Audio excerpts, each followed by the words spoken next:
Good morning friends, GK व्यवसाय YouTube channel में आपका हार्दिक स्वागत है। दोस्तों, आज हम पढ़ेंगे 18 अप्रैल का करंट अफेयर और इसमें देखेंगे मुख्य मुख्य खबरें। सर्वप्रथम देखते हैं मोटिवेशनल कोट जो हमें रखेगा दिन भर तरोताज़ा ताज़ा ऊर्जावान। तो मोटिवेशनल कोट इस प्रकार है, सुप्रभात। परिस्थिति की पाठशाला ही इंसान को वास्तविक शिक्षा देती है। यानी कि परिस्थितियों में जो तपता है, यानी परिस्थितियों से जो लड़के आगे बढ़ता है, वही जीवन में अपनी परिस्थितियों से सीख कर जीवन में बहुत आगे बढ़ता है और परिस्थितियाँ ही इंसान को सिखाती है। चलो आगे देखते हैं। आज की जो हमारी प्रथम न्यूज है वो विश्व हेमोफीलिया दिवस मनाया जाता है 17 अप्रैल को। विश्व हेमोफीलिया दिवस विश्व स्तर पर हर साल 17 अप्रैल को मनाया जाता है और ये दिन हेमोफीलिया और अन्य रक्तस्राव विकारों के लिए जागरूकता बढ़ाने के लिए मनाया जाता है। ये दिन वर्ल्ड फेडरेशन ऑफ हेमोफीलिया के संस्थापक फ्रैंक सनाबेल के जन्मदिन के समान में चुना गया। ये वर्ष विश्व हेमोफीलिया दिवस का 30वां संस्करण है और 2021 की इसकी जो थीम है वो है परिवर्तन के लिए अनुकूल एक नई दुनिया के निरंतर देखभाल के लिए ये दिन मनाया जाता है। एडेप्टिंग टू सेंस और sustaining care in a new world, ये जो है 2021 की थीम है और ये दिन 1999 से आयोजित किए जा रहे हैं। और इसमें से जो हमारे इम्पोर्टेंट हम कह सकते हैं एग्ज़ाम के पॉइंट ऑफ व्यू से, वर्ल्ड फेडरेशन ऑफ हेमोफीलिया संस्थापक फ्रैंक सनाबेल है और वर्ल्ड फेडरेशन ऑफ हेमोफीलिया की स्थापना 1963 में हुई थी और वर्ल्ड फेडरेशन ऑफ हेमोफीलिया का मुख्यालय है वो मॉन्ट्रियल कनाडा में है। इसी क्रम में अगली हमारी जो न्यूज़ है वो है सीबीआई के पूर्व प्रमुख रणजीत सिन्हा का निधन। तो केंद्रीय जांच ब्यूरो या सेंट्रल ब्यूरो ऑफ इन्वेस्टिगेशन के पूर्व निदेशक रणजीत सिन्हा साहब, जिनका निधन हो गए, वो बिहार कैडर के आईपीएस थे और ये 2012 से 2014 तक सीबीआई के निदेशक थे और हाल ही में इनका निधन हो गया है। अगली जो न्यूज़ है हमारे कि विजडन अवार्ड 2021, आपको बता दें कि विजडन अवार्ड क्रिकेट में दिए जाते हैं और ये पहले वनडे इंटरनेशनल की 50वीं वर्षगांठ पर दिए जाएंगे और ये 2021 में सूचीबद्ध किए गए और 1971 से लेकर 1921 तक के बीच प्रत्येक दशक, मतलब ये दशकीय विजडन अवार्ड है जो जिनके लिए विभिन्न क्रिकेटरों को चुना गया है और इसमें भारतीय कप्तान महेंद्र सिंह धोनी को 2010 के लिए दिया जाएगा। तो यहाँ देख लेते हैं कौन कौन से दशक में किन किन को ये विजडन अवार्ड दिया जाएगा। तो भारतीय कप्तान विराट कोहली, और ये हो गया हमारे विराट कोहली साहब को दिया जाएगा 2010 के लिए।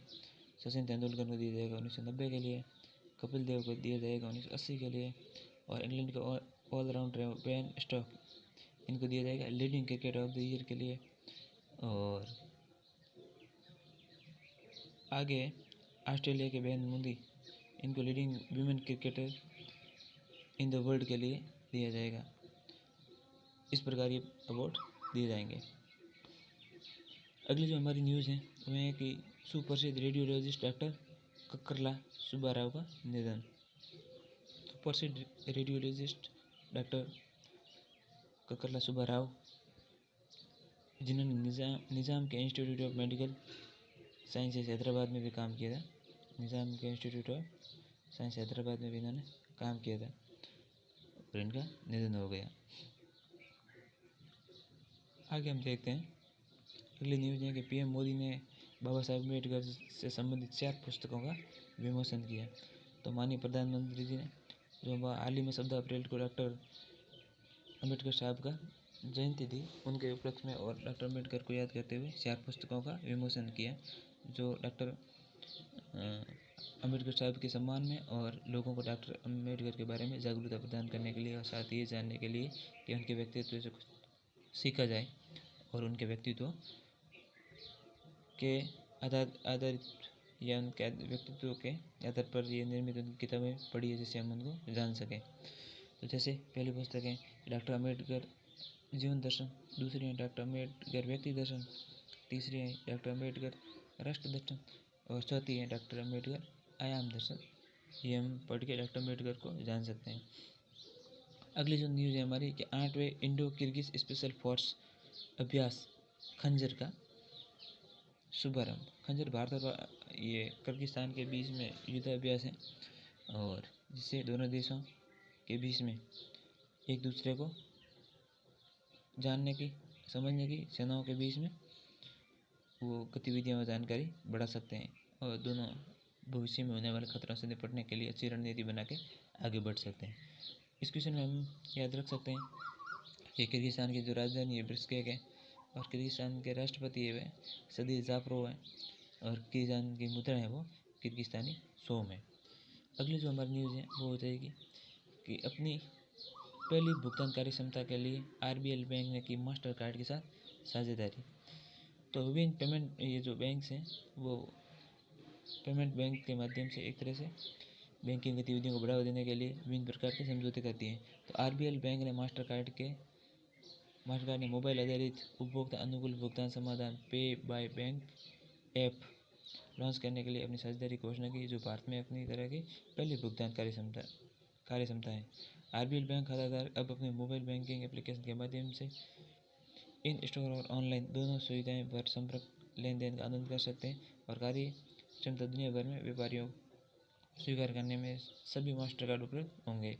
तो ये ऑनलाइन भुगतान को बढ़ावा देने के लिए एक तरह से बैंकों के प्रयास है और इसमें हम याद रख सकते हैं कि आरबीएल की जो संस्था आरबीएल बैंक की स्थापना है वो 1943 में हुई थी और साथ ही आरबीएल बैंक का जो मुख्यालय है वो मुंबई में। आरबीएल बैंक के एमडी एवं सीईओ विश्व वीर आहूजा है। मास्टर कार्ड का मुख्यालय न्यूयॉर्क संयुक्त राज्य अमेरिका में और मास्टर कार्ड के जो अध्यक्ष भी माइकल मेबेक हैं। इसी क्रम में अगली न्यूज़ है हमारी कि 2021 में रिलीज होगी सुरेश रैना की आत्मकथा और उसका नाम होगा ब्लू। तो हम ये याद सकते हैं कि blue white life and cricket taught me नामक सुरेश रैना की जो बहुप्रतीक्षित आत्मकथा 2021 में रिलीज होगी। तो हम ये याद रख सकते हैं कि एग्जाम के पॉइंट ऑफ व्यू से सुरेश रैना की जो आत्मकथा होगी वो क्या होगी, ब्लू नाम से और 2021 में रिलीज होगी। अगली जो हमारी न्यूज़ है कि नासा 22 अप्रैल को लॉन्च करेगा स्पेस एक्स क्रू 2। तो ये जो national aeronautic and space administration NASA की फुल फॉर्म है और ये अमेरिका की राष्ट्रीय स्पेस एजेंसी है और विश्व प्रतिदिवस 22 अप्रैल को अंतर्राष्ट्रीय अंतरिक्ष स्टेशन में 4 अंतरिक्ष यात्रियों को लॉन्च करने के लिए तैयार है। नासा स्पेस एक्स के साथ मिलकर मिशन लॉन्च करेगी और ये क्रू ड्रैगन स्पेसक्राफ्ट की दूसरी क्रू ऑपरेशन फ्लाइट है। तो ये स्पेस एक्स के माध्यम से अंतरिक्ष स्टेशन में जाएगी और ये 22 अप्रैल को नासा द्वारा भेजा जाएगा। अभी हम देखते हैं इसमें कि ये मिशन 4 वैज्ञानिकों ने अंतर्राष्ट्रीय अंतरिक्ष स्टेशन तक पहुंचाएगा। अब 4 वैज्ञानिकों को पहुंचाएगा। इसमें से अंतर्राष्ट्रीय अंतरिक्ष स्टेशन की यात्रा करने वाले अंतरिक्ष यात्री होंगे। एक तो नासा यानी अमेरिका के, दूसरे जाक्सा जापान के, तीसरा ईएसए और ईएसए आपको बता दूं ये यूरोपीय यूनियन की है जो स्पेस एजेंसी है और जाक्सा जापान की स्पेस एजेंसी है। तो इस प्रकार ये जो है स्पेस में जाने वाला एक क्रू होंगे वो ये 4 अलग अलग देशों के वैज्ञानिक होंगे। अब हम इसमें कुछ चीज़ें याद रख सकते हैं, जैसे नासा के कार्यवाहक प्रशासक हैं वो स्टीव जुर्सिक है और नासा का मुख्यालय वाशिंगटन डीसी अमेरिका में। नासा की स्थापना 1 अक्टूबर 1958 को और फिर स्पेस एक्स के संस्थापक वो जो सीईओ हैं एलॉन मस्क है। स्पेस एक्स की स्थापना सन 2002 में हुई थी और स्पेस एक्स का मुख्यालय वो कैलिफोर्निया संयुक्त राज्य अमेरिका में है। अगली हमारी जो न्यूज़ है वो है कि रोबर्टो बेनिगनी को मिला लाइफ टाइम अचीवमेंट अवार्ड। तो निर्देशक रोबर्टो बेनिगनी को 78वें वेनिस अंतर्राष्ट्रीय फिल्म महोत्सव में लाइफ टाइम अचीवमेंट के लिए गोल्डन लायन प्राप्त करेंगे, जो 1 से 11 सितंबर को मिलता है। आयोजकों ने 2 बार के ऑस्कर विजेता अभिनेता निर्देशक के बारे में खबर की पुष्टि की। ये 2 बार इनको ऑस्कर मिला हुआ है अभिनेता के रूप में इनके लिए और ये इम्पोर्टेंट।